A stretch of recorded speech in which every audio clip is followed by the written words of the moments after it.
Corazón delator, Edgar Allan Poe. Es cierto, siempre he sido nervioso, muy nervioso, terriblemente nervioso. Pero ¿por qué afirman ustedes que estoy loco? La enfermedad había agudizado mis sentidos, en vez de destruirlos o embotarlos. Y mi oído era el más agudo de todos. Oía todo lo que puede oírse en la tierra y en el cielo. Muchas cosas oía en el infierno. ¿Cómo puedo estar loco? Entonces, escuchen y observen con cuánta cordura, con cuánta tranquilidad les cuento mi historia. ¿Por qué pensaban que estaba loco? Los sentidos simplemente se agudizaron con la enfermedad. Sin embargo, esto no le entorpeció ni daño en absoluto. De todos sus sentidos, el auditivo estaba más desarrollado. Escuchaba todos los sonidos. ¿Cómo era posible? Escuchaba todos los sonidos del cielo y del infierno. Presten atención ahora. Ustedes me toman por loco, pero los locos no saben nada.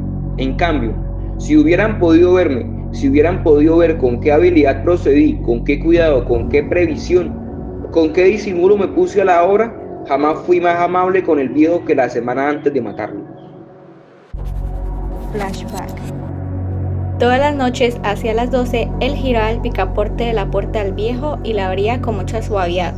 Y entonces, cuando la abertura era lo bastante grande para pasar la cabeza, levantaba una linterna sorda, cerrada, completamente cerrada, de manera que no se viera ninguna luz, y tras ella pasaba la cabeza.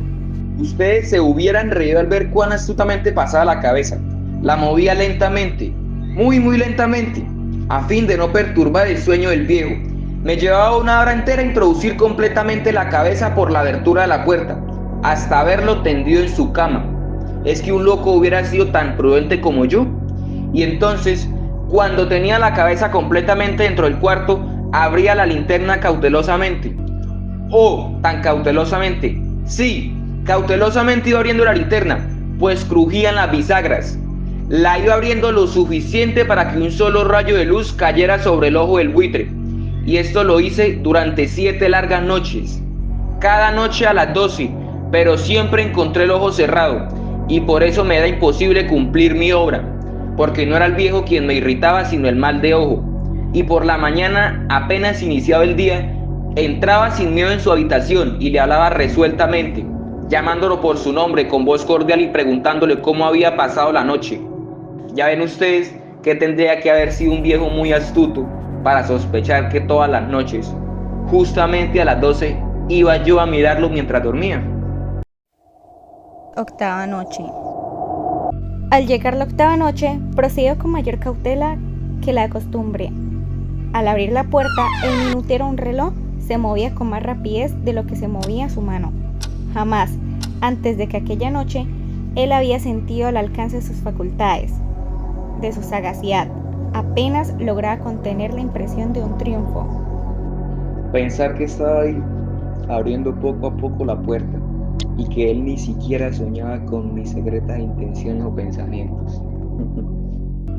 Había ya pasado su cabeza y se disponía a abrir la linterna cuando su pulgar resbaló en el cierre metálico y el viejo se enderezó en el lecho gritando: ¿Quién está ahí?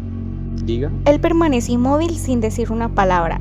Durante una hora entera no movía un solo músculo y en todo ese tiempo no oyó que volviera a tenderse en la cama. Seguía sentado, escuchando, tal como yo lo había hecho noche tras noche, mientras escuchaba en la pared los taladros cuyo sonido anuncia la muerte. Después de haber esperado largo tiempo, con toda paciencia, sin oír que volviera a acostarse, resolvió abrir una pequeñísima ranura en la linterna. No les he dicho, ya que lo que toman erradamente por locura es solo una excesiva agudeza de los sentidos. En aquel momento llegó a mis oídos un resonar apagado y presuroso, como el que podría ser un reloj envuelto en algodón. Aquel sonido también no era familiar, era el latir del corazón del viejo. Aumentó aún más mi furia, tal como el redoblar de un tambor estimula el coraje de un soldado. Es así que tomé un cuchillo y comencé a matarlo. El cadáver. Él levantó luego 3 planchas del piso de la habitación y escondió los restos en el hueco. Volvió a colocar los tablones con tanta habilidad que ningún ojo humano, ni siquiera el suyo, hubiera podido advertir la menor diferencia.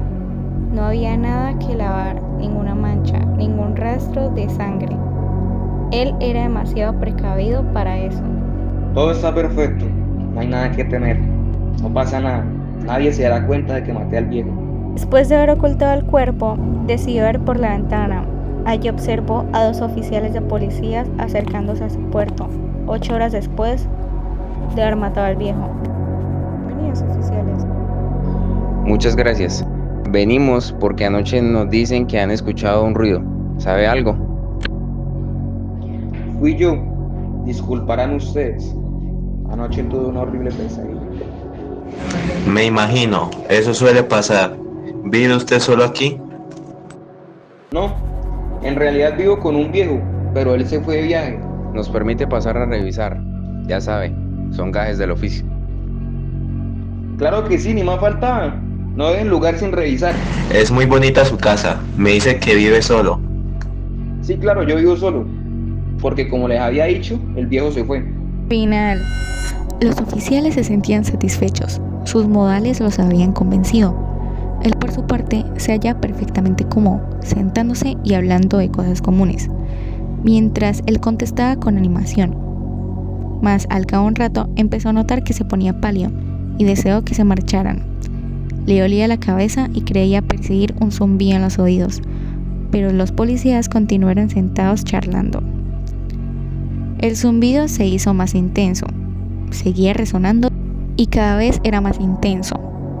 Habló en voz muy alta para librarse de esa sensación, pero continuaba lo mismo y se iba haciendo cada vez más claro, hasta que al fin se dio cuenta de que aquel sonido no se producía entre sus oídos. Ha puesto un poco pálido, señor. ¿Se siente bien? Sí, creo que debería recostarse. Quizás sí pueda descansar y estar mejor. ¿Cómo pueden no escucharlo? Es tan fuerte, ¿no ven que me enloquece? ¿Qué es lo que le sucede, señor? De un momento a otro ha empezado a actuar muy extraño. ¿Acaso nos está ocultando algo? Si alguien la ha amenazado, es mejor que nos diga. Si no nos dice, no podemos ayudarlo. Basten de fingir, malvados. Confieso, yo lo maté. Levanten esos tablones, ahí, donde está su horrible corazón latiendo.